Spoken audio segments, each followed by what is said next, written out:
Religion is so essential and is needed because if you're not doing like a daily ritual or you have no structure, it really doesn't matter how spiritual you are. You're just gonna have like some form of orderly chaos. All right, independent thinkers, we're back. We haven't went anywhere. We're still here. We're still here. I'm currently working on making longer length videos, but I was in the middle of reading a great book and I couldn't wait to share the information with you guys. So this book is called Orderly Chaos.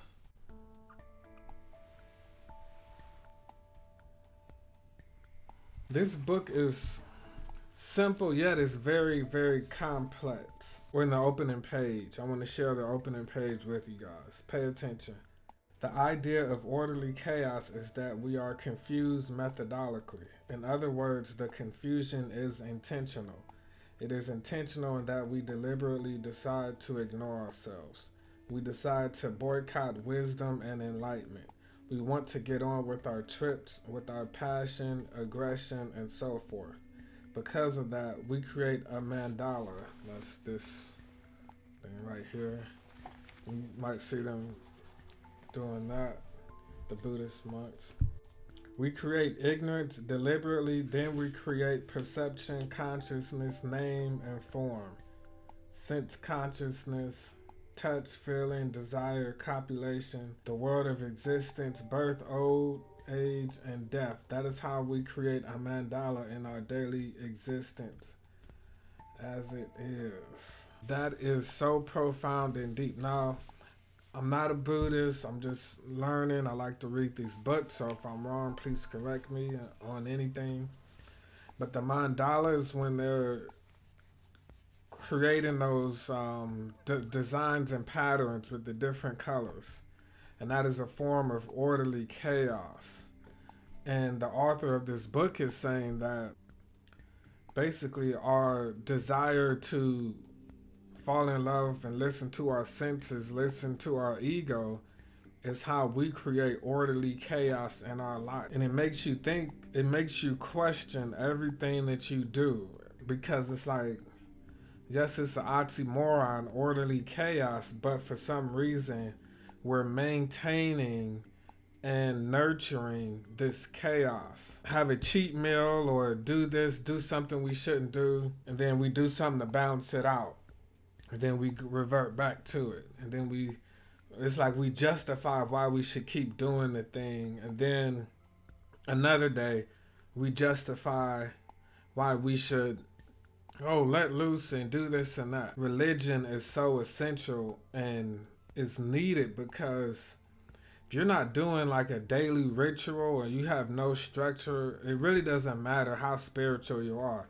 You're just gonna have like some form of orderly chaos because it's not consistent. There's no structure. It's just you're winging it and you don't really have that momentum build up to, you know what I mean? So you have to have some form of daily meditation practice, something on where you're trying to create great order, not the orderly chaos. You're not trying to justify the senses. You're not trying to justify vices. You're not trying to me, that just stuck out. That's literally the first page of this book. We have all kinds of orderly chaos. This is in the Razor's Edge chapter. We have domestic orderly chaos and we have emotional orderly chaos of a love affair. We have spiritual orderly chaos and even the attainment of enlightenment have an orderly chaos of its own. So it is a question of relating with different types of orderly chaos. There are all kinds of areas where we are constantly involved with picking and choosing.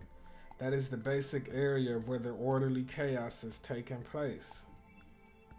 Spirituality, from a superficial point of view, it is based on the idea of making things harmonious. We're trying to fit things and put things in a box rather than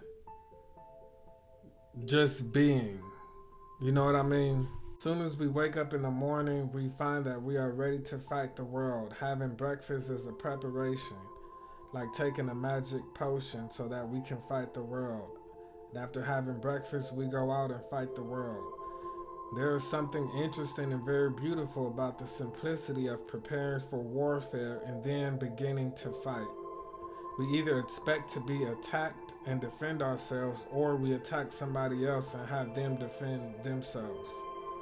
So are we going to have an encounter that is based on struggle? No matter what our particular mentality is, the total picture is one of struggle, fight, gain, and loss.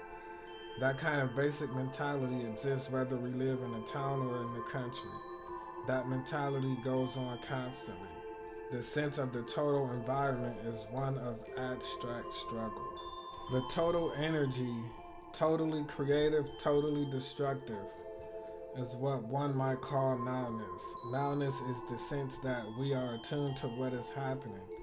The past is fiction and the future is a dream, and we are just living on the edge of a razor blade. It is extraordinarily sharp, extraordinarily tentative and quivering. We try to establish ground, but the ground is not solid enough because it is too sharp. We are quivering between that and this.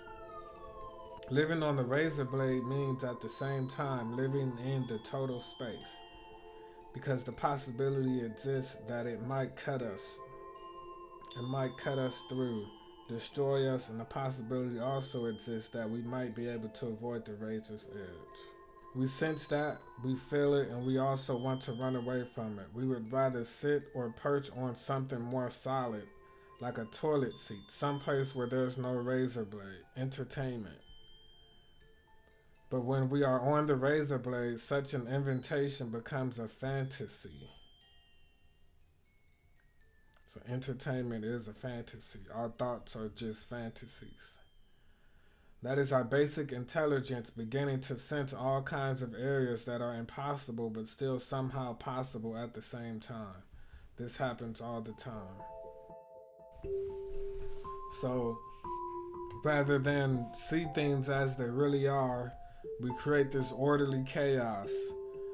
And like they're saying, life is, we want to be on this razor blade, but we try to create these fantasies that entertain us and gratify our senses for the moment, and then we wake up and we're still on the razor blade. We never really left the razor blade. Like it's like Mary, Mary, life is but a dream kind of thing. You know what I mean? And we're afraid of this razor blade, but does the pain even exist?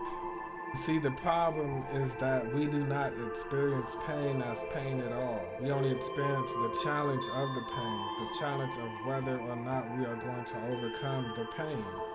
That is why we feel pain, because we feel that we are going to lose our territory and the pain is going to take us over. So we're fearing not the actual pain, but the story that we've made up of the pain, the fantasy of the pain. We're afraid of the razor's edge because of the story of pain that we tell ourselves.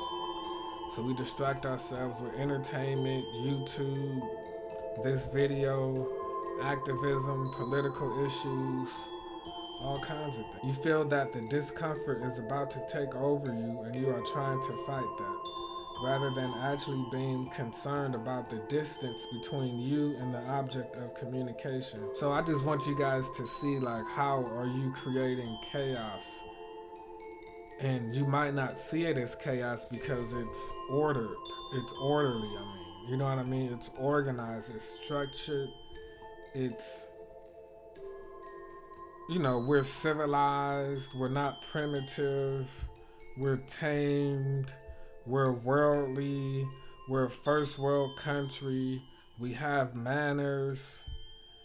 All these things are like, sure, they're nice, they keep society flowing to a certain extent, but everyone is just really several bad thoughts away from complete chaos.